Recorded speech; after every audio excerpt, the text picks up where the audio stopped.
नमस्कार, मैं हूं जैस्मिन शर्मा।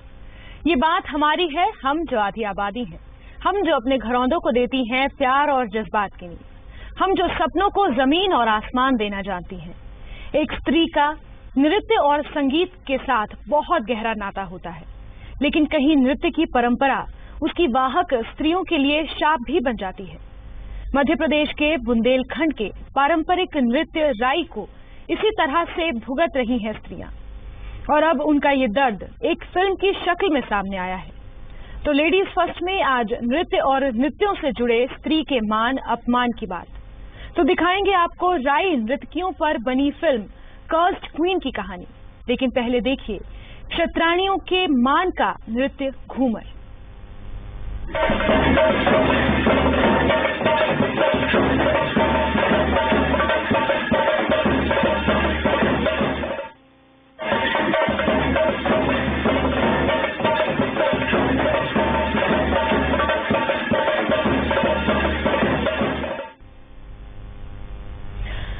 संस्कृति को विस्तार देती है स्त्री, और फिर अगर बात नृत्य की हो तो कहना ही क्या। लेकिन हैरानी की बात यह है कि नृत्य और नाच, इन शब्दों का फर्क स्त्री के सम्मान में भी फर्क डाल देता है। ऐसा ही एक नृत्य है घूमर। राजपूताना स्त्रियां जिसे परिवार में शुभ कार्यों के समय करती हैं, पद्मावती फिल्म के साथ ये घूमर फिर सुर्खियों में आया। और अब राजपूताना महिलाएं बता रही हैं कि घूमर कोई नाच नहीं, क्षत्राणियों का मान है।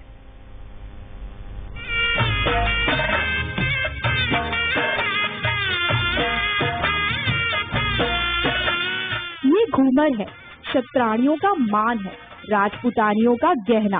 ये राजपूत परिवार में किन्हीं खास खुशी के मौके पर किया जाता है ये नृत्य। लेकिन फिल्म पद्मावती के बाद घूमर फिर चर्चाओं में आया तो सिर्फ इसलिए कि राजपूतानियों को लगा कि फिल्म पद्मावती के घूमर गीत में क्षत्रियों की शान के साथ छेड़छाड़ हुई है। लिहाजा राजपूतानी महिलाएं खुद आकर ये बात कर रही है कि आखिर घूमर है क्या। घूमर एक परंपरागत लोक के नृत्य है जिसको राजपूती महिलाएं सामूहिक रूप से प्रदर्शित करते हैं। और कोई भी वार त्योहार होता है, रीति रिवाज होते हैं, उसमें सब सामूहिक रूप से इकट्ठा होके इसको परफॉर्म करते हैं। और ये राजपूती पोशाक जैसा आप जानते ही होंगे वो पहनी जाती है। इसमें जैसे ही नाम आता है घूमर का, वैसे ही राजस्थानी कल्चर सामने आता है। उन्होंने उसको आज के टाइम से तोड़ मरोड़ के प्रस्तुत कर दिया गया है। और जैसे कि ड्रेस बताइए, वो सबसे बड़ी गलत है। और इसमें ठुमके वगैरह नहीं होते, घूमर नाम से ही हो रहा है, इसमें घूमर किया जाता है। राजपूताना संस्कृति का हिस्सा इस नृत्य में ठुमके नहीं होते, महिलाएं सिर्फ घूमर करती है। यानी ये पूरा नृत्य ही घूम कर किया जाता है, जिसमें ठुमके की कोई गुंजाइश नहीं होती। और खास बात ये कि पूरा नृत्य घूंघट लेकर किया जाता है। ब्याह जैसे सामाजिक पारंपरिक कार्यक्रमों में लेडीज करती है और पूरे ही वेशभूषा के साथ करती है। राजस्थानी लुक होता है उसमें, पूरा ही लहंगा, काचली कुर्ती और ओढ़नी वगैरह, और उसमें थोड़ा घूंघट भी लिया जाता है। और बाजू, पूरा पोची वगैरह, पूरा ही राजस्थानी आड़ वगैरह ज्वेलरी के साथ उसको परंपरागत रूप में हम उसको प्रदर्शित करते हैं। तो फिर पद्मावती के जरिए ही सही राजपूताना महिलाओं के जीवन में घूमर लौट रहा है। इन दिनों महिलाएं परिवार की खुशी के आयोजनों में तो घूमर कर रही हैं, शहरों में भी गरबा महोत्सव की तरह घूमर उत्सव के आयोजन हो रहे हैं। यानी महिलाओं के बीच घूमर ट्रेंड कर रहा है। नीमच में मुस्तफा हुसैन के साथ bureau report, ETV news Bhopal.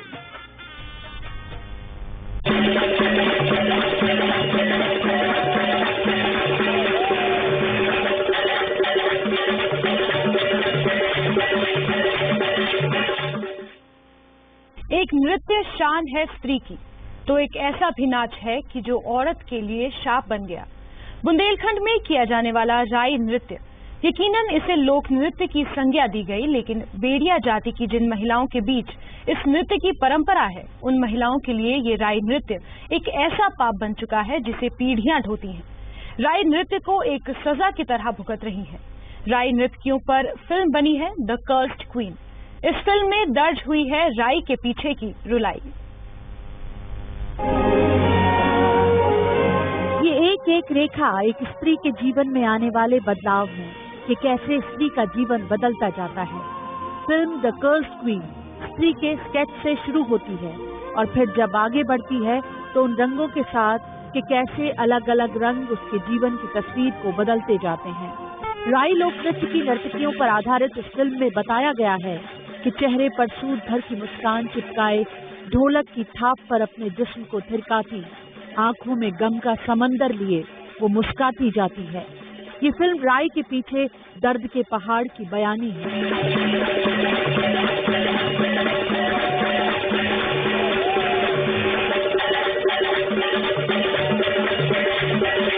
Damoh में रहने वाली निर्देशिका प्रोफेसर रश्मि जेता का इस फिल्म को बनाने के पीछे मकसद बस इतना था कि देश विदेश में इस नृत्य के जलवे बिखेरने वाली इन नर्तकियों के जीवन का स्याह पहलू भी दुनिया के सामने आ सके।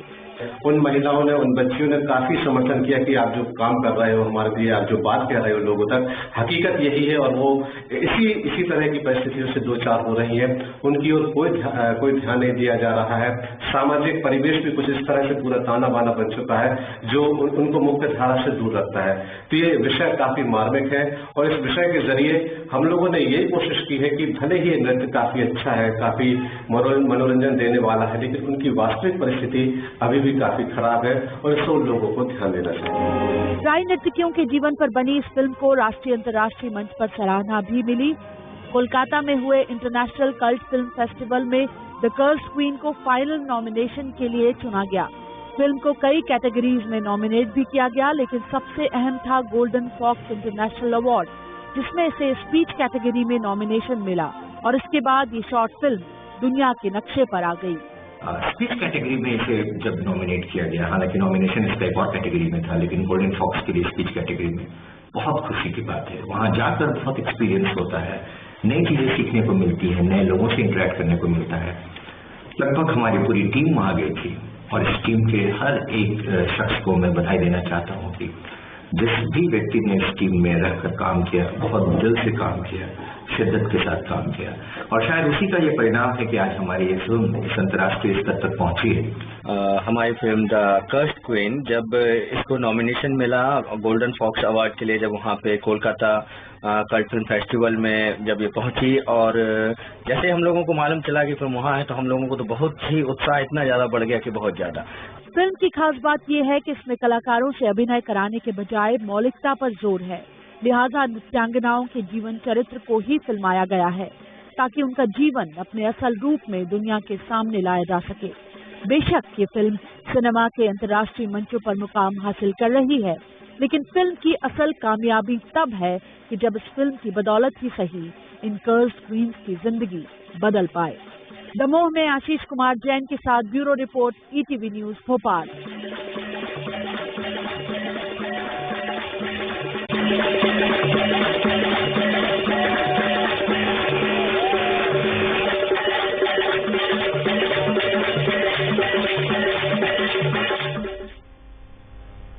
तो आज लेडीज फर्स्ट में हमारे साथ जबलपुर से जुड़ रहे हैं दो खास मेहमान। राई नृत्यों पर बनी फिल्म कर्स्ड क्वीन की डायरेक्टर रश्मि जेठा और प्रोड्यूसर रश्मि जेठा। मैं आप दोनों का बहुत बहुत स्वागत करती हूं और सबसे पहले ये जानना चाहूंगी कि आप दोनों के नाम एक जैसे हैं, पहले इसका कारण क्या है?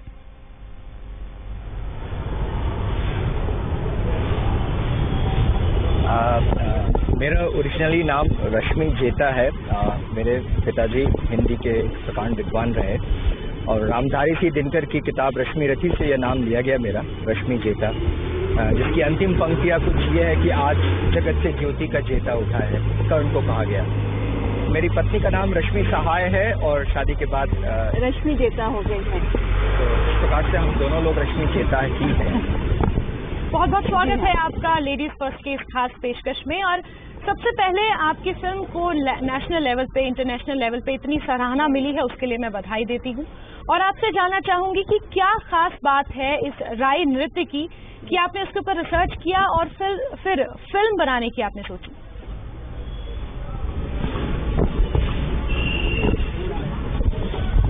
जी, इनकी आर्थिक स्थिति और सामाजिक स्थिति अच्छी नहीं है।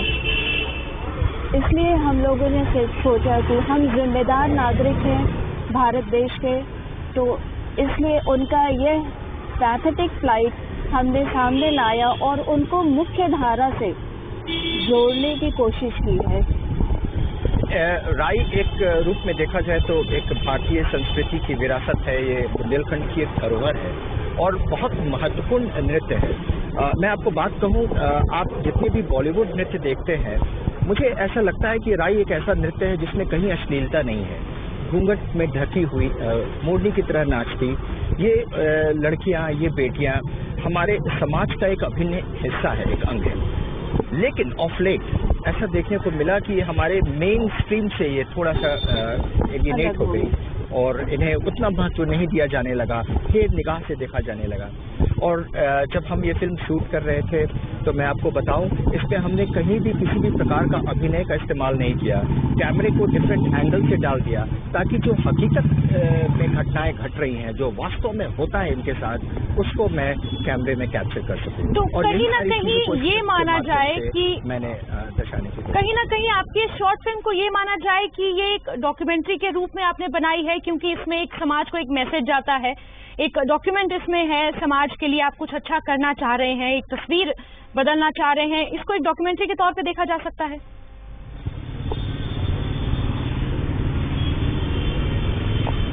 जी बिल्कुल, और हम ये चाहते हैं कि ये बेटियां जो हैं ये समाज में शिक्षा के माध्यम से आगे आएं, जो कला है उसको वो रखें पर वो मजबूर न हो और वो कला को जीवित रखते हुए और शिक्षा के माध्यम से आगे आए। देखिए, मैं साथ में ये भी बता दूं आपको कि ये हमारी तीसरी फिल्म है और ये दूसरी फिल्म ऐसी है जो महिलाओं के विषय पर आधारित है। इसके पहले भी हमारी पूरी टीम ने मेहनत करके खजुराहो की बोलती दीवारें, विस्परिंग वॉल्स ऑफ खजुराहो बनाई थी और उसमें भी हमने ये दिखाने की कोशिश की थी कि जो विमेन एम्पावरमेंट है वो बुंदेलखंड में हमेशा से रहा है, उस सामंती युग में भी रहा है। उस फिल्म को भी 4 अंतर्राष्ट्रीय पुरस्कार मिले। यही मैं दिखाना चाहता हूँ कि यह एक क्षेत्र महिलाओं के सशक्तिकरण के लिए एक बहुत महत्वपूर्ण क्षेत्र रहा है। शुरू से हम देखें कि यहाँ की रानियां झलकारी बाई हैं, अवंती बाई हैं, दुर्गावती हैं, ये तमाम ने भारतीय राष्ट्रीय आंदोलन में या इवन अदरवाइज काफी बहुत महत्वपूर्ण योगदान दिया। क्योंकि आपने ये फिल्म बनाई है, जाहिर सी बात है कि आपने इस पर खूब रिसर्च किया होगा। किस तरह से ये नृत्य परफॉर्म किया जाता है, किस तरह से जो नृत्यियां इसको परफॉर्म करती हैं, क्या उनकी लाइफ है, थोड़ा सा उसके बारे में हमें विस्तार में बताइए। और साथ ही कि इस फिल्म में क्या है, कहाँ से कहानी शुरू होती है और उनकी पर्सनल लाइफ पर आधारित है, तो वो थोड़ा सा उसके ऊपर प्रकाश डालिए।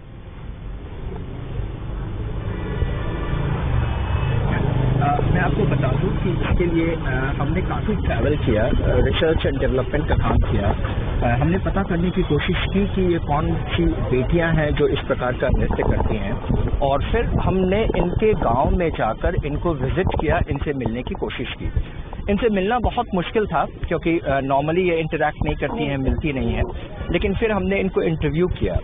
मुझे ये एक बात जो कॉमन नज़र आई कि ये एक ऐसी चीज़ है जो ये करना नहीं चाहती है, but they are force to do it. वो ये करती है, वो सिर्फ इसलिए कि वो जो पूरा माहौल इनके चारों तरफ है वो उनको बहुत हे निगाह से देखता है, ख़राब दृष्टि से देखता है।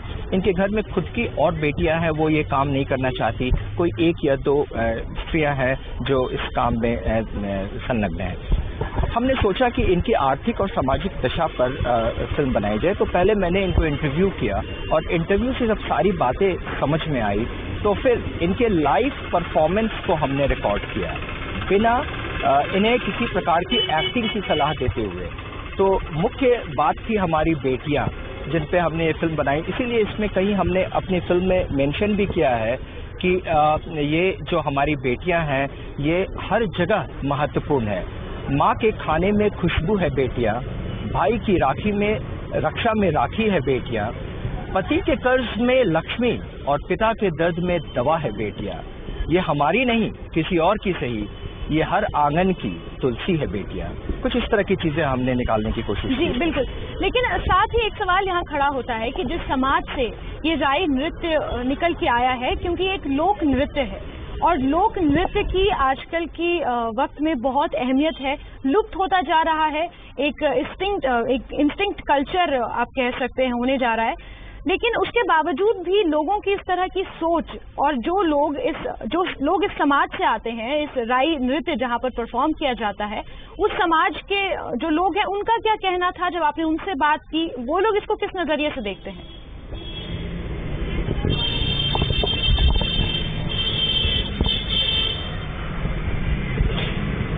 जी, वो बिल्कुल चाहते हैं कि ये बेटियां आगे आएं, पढ़े लिखें और बढ़ें, और उनकी आर्थिक सामाजिक स्थिति सुधरे। तो इसके लिए खुद उन बच्चियों को आगे आकर पढ़ना लिखना और सारी चीजें शुरू करनी होगी, जिससे उनकी कला भी जीवित रहे और जीविकोपार्जन का एक अच्छा दूसरा साधन भी हो। देखिए, मैं साथ में एक बात और आपको बता दूं कि हमने जब पाश्चात्य संस्कृति से जुड़ी हुई नृत्य को देखते हैं तो उनके हमारे समाज में या लोगों के बीच उनका एक बहुत बड़ा वैल्यू है। लोग देखते हैं, पैसे खर्च करते हैं, उन्हें महत्व दिया जाता है।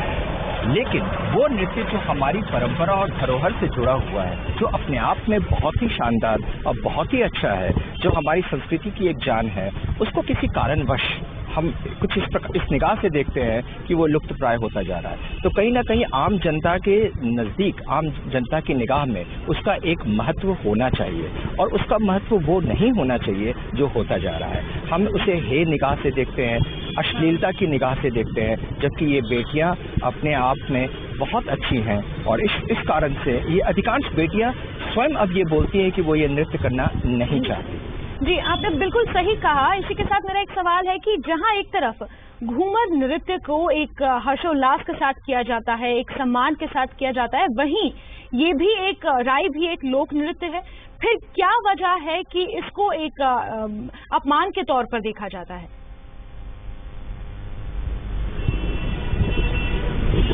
मैं आपको सीधा सा बात बताऊं कि हम किस चीज को कितना मार्केट करते हैं, ये हमारे लिए इम्पोर्टेंट है। हमारी मार्केटिंग स्ट्रैटेजी कैसी है, ये इम्पोर्टेंट है। आज देखें, पंजाब से निकलने वाले कई ऐसे उत्सव हैं, पर्व हैं और नृत्य हैं जो कि राष्ट्रीय अंतर्राष्ट्रीय लेवल पे फिल्मों के माध्यम से छा गए हैं, जबकि उनका उतना ही महत्व है, लेकिन उन्होंने उस चीज को ज्यादा अच्छे से मार्केट किया। तो डिपेंड ये करता है कि हमने किस चीज को किस प्रकार से मार्केट किया। राई को यदि सही तरीके से मार्केट किया जाए तो मुझे लगता है कि भारत में होने वाले तमाम क्षेत्रीय नृत्यों में ये एक वो नृत्य है जो शालीनता और सभ्यता के आंचल में ढका हुआ है।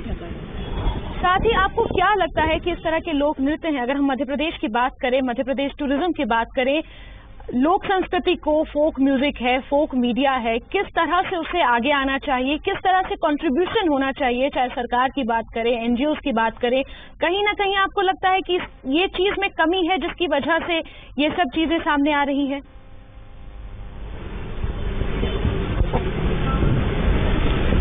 देखिए, ये बताना तो बड़ा मुश्किल है कि इन चीज़ों में कमी है या सरकार की ओर से कोई प्रयास नहीं किया जा रहा है। इन चीज़ों को बताना बड़ा मुश्किल है, क्योंकि मुझे ऐसा लगता है कि इनके लिए काफ़ी सारे ह्यूमन राइट्स पावर्स हैं और इनको राइट्स दिए गए हैं। इन्हें मेन स्ट्रीम में लाने की आवश्यकता है।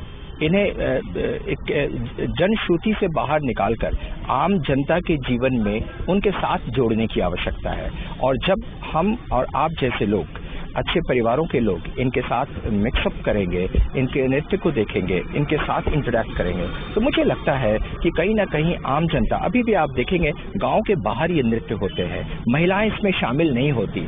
आप जब ये फिल्म बनाने की बात हो रही थी तो मैंने कई महिलाओं से इंटरव्यू किया। मुझे ऐसा लगा कि लोग बहुत ज़्यादा इस चीज़ को इनकरेज नहीं कर रहे थे कि इन विषयों पर भी फिल्म बनाई जा सकती है, लेकिन ये हम लोगों का दृढ़ संकल्प था कि नहीं, कुछ हजार ऐसी बच्चियां हैं, बेटियां है जो मेन स्ट्रीम लाइफ से दूर है, एजुकेशन से दूर है। और चूंकि हम लोग एजुकेशन से जुड़े हुए हैं तो मैंने सोचा कि एक अच्छा विषय होगा कि इन्हें मेन स्ट्रीम लाइफ में लाने का प्रयास किया जाए। क्योंकि आपने बताया कि इस फिल्म को बनाने के दौरान आपने लोगों से बात की, कहीं ना कहीं एक हेजिटेशन थी कि कैसे बनाएंगे, किस तरह से होगा, क्योंकि कहीं ना कहीं इसको एक बैकफुट पे देखा गया है और शर्मनाक होने वाली बात है, एक अपमान के तौर पर इसको देखा गया है, जैसे कि हमने देखा पहले भी एक स्टोरी में। तो कैसे आपने इन नृत्यकाओं को आपने तैयार किया, कोई वर्कशॉप इनकी ली, किस तरह से आपने इनको, क्योंकि आपने कहा कि एक्टिंग के तरह से आपने एज एन एक्टर आपने इनको नहीं यूज किया है, इनकी रियल लाइफ पे आपने फिल्म बनाई है, लेकिन उसके बावजूद भी कैमरा फेस करना कितना कठिन रहा इन लोगों के लिए?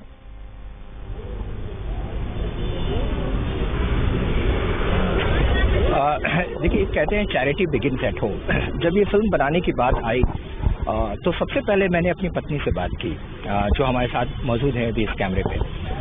मैंने उनसे बोला कि मैं इस प्रकार के विषय पे काम करना चाहता हूँ, और एक बहुत सरप्राइजिंगली उन्होंने तुरंत मुझे ग्रीन सिग्नल दिया कि आप ये काम करें। एक दूसरी बहुत महत्वपूर्ण बात आज मैं कैमरे पे आपके साथ शेयर करना चाहता हूँ कि जब हम अपनी टीम के साथ इनके गांव पहुंचे तो बहुत भय था, बहुत डर था। कहीं इस तरह की बातें थी कि हम वहां तक पहुंच पाएंगे, लोग मिल पाएंगे, बातें हो पाएंगी, कैमरे पे बात बोल पाएंगे लोग। मैं वहां पहुंचा और कुछ देर बाहर इंतजार करता रहा, लोगों को अंदर भेजा।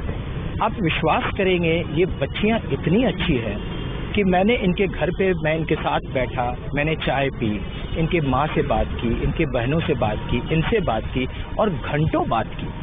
और इन्होंने सारी बातें कैमरे पर बहुत खुले तौर पे इन्होंने हमसे बोला कि इस प्रकार की समस्या है, इस प्रकार की प्रॉब्लम है। इनसे जुड़ी हुई कुछ प्रथाओं के बारे में भी मैंने बातचीत की और बहुत खुलकर इनने उस प्रथाओं के बारे में बातचीत की। तो कुल मिलाकर ये एक ऐसी बच्चियां हैं, बेटियां हैं मध्य प्रदेश की, बुंदेलखंड की, जो मेन स्ट्रीम लाइफ में आना चाहती हैं। इन्हें आवश्यकता है कि हम आप जैसे लोग इनको कवरेज देकर हम एडुकेशन दें। और आपको मैं एक बात और यहाँ बताना चाहूँगा कि सिर्फ हम ही नहीं, बाहर से कई लोग आकर इस पे फिल्में बना चुके हैं जिनके बारे में हमें जानकारी नहीं है। इसी प्रकार की एक फिल्म बनी थी कर्नाटक की देवदासियों पे और पथरिया, हबला पथरिया की कुछ ऐसी बच्चियों पे जिन्हें होली वाइफ्स कहते हैं, और इन्हें बहुत अंतर्राष्ट्रीय रूप में सराहा गया। ये तमाम चीज़ें हमारे रिसर्च एंड डेवलपमेंट की हैं। मुझे R&D करना है, और जब हम रिसर्च करेंगे तो मुझे लगता है कि ये इतनी बड़ी विरासत मध्य प्रदेश बुंदेलखंड में है, इतनी बड़ी संस्कृति है कि इस संस्कृति को हम अपने विश्व के पटल पर स्थापित कर सकते हैं। साथ ही एक सवाल यहाँ पर बहुत बड़ा खड़ा होता है कि आपने फोक मीडिया की बात छेड़ी है, आपने लोक नृत्य को लेकर फिल्म बनाई है। क्या आपको कहीं ये महसूस होता है कि आजकल का जो यूथ है वो अपने बेसिक से दूर होता जा रहा है, अपने फोक कल्चर है? क्योंकि जो फोक की अगर बात की जाए वो हमारी जीवन शैली पर आधारित होता है, हमारे कल्चर पर, हमारी पुराणों पर, कहीं ना कहीं वहाँ से प्रभावित होता है, उस पर आधारित होता है। तो आपको लगता है क्या कि यूथ कहीं ना कहीं उससे दूर होता जा रहा है आज की डेट में?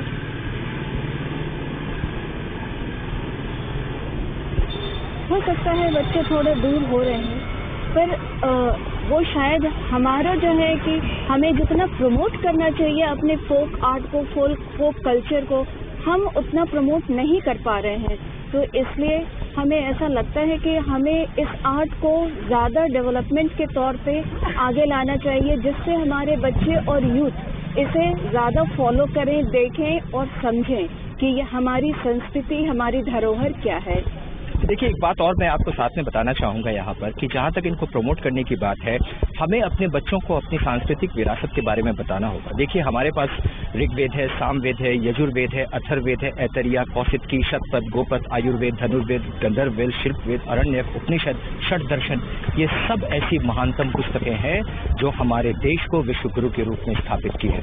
आवश्यकता है इन्हें सरल भाषा में बच्चों तक पहुँचाएं। हम इन्हें मार्केट कर सकते हैं, और ओम जैसी चीज़ें हैं जिनको हम यदि मार्केट करें, जिसपे कैम्ब्रिज में रिसर्च चल रहा है, हमें अपने फोक को मार्केट करना है। जी, इसी के साथ मैं आपको एक बार फिर से आपकी फिल्म की सफलता के लिए बधाई देती हूं और आपका बहुत बहुत शुक्रिया अदा करती हूं हमारे साथ जुड़ने के लिए, हमसे बातचीत करने के लिए। एक अहम मुद्दा है फोक, जिसको लुप्त नहीं होने देना है। इसी के साथ लेडीज फर्स्ट की इस खास पेशकश में बस इतना ही। दीजिए इजाजत, नमस्कार।